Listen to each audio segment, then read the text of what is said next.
going to be interleukin 6 inhibitors. Remember, we've mentioned about interleukin 6 earlier. Remember, we said that interleukin 6 is the major cytokine that activates the liver to make acute phase protein, acute phase reactant.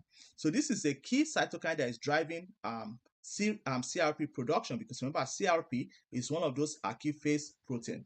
An example of this drug include Tocilizumab and Sarilumab.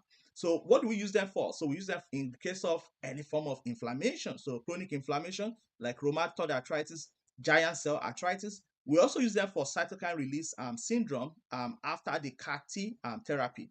And we also use them for severe COVID-19 infection in some selected cases.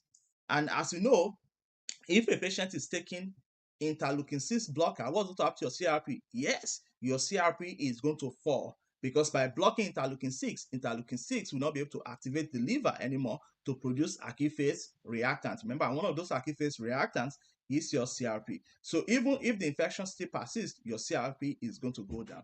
And what are the adverse effects of this interleukin 6 inhibitor? So it could cause serious infection, as you can imagine, because that's going to decrease acute phase reactants that normally help us in curbing those infections.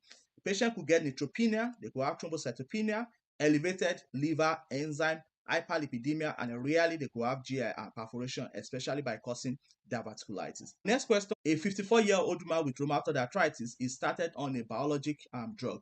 2 weeks later, our CRP level is almost undetectable despite persistent fever and leukocytosis. Which drug was most likely? So this has to be what? A drug that's inhibiting interleukin 6, and that's going to be Tocilizumab.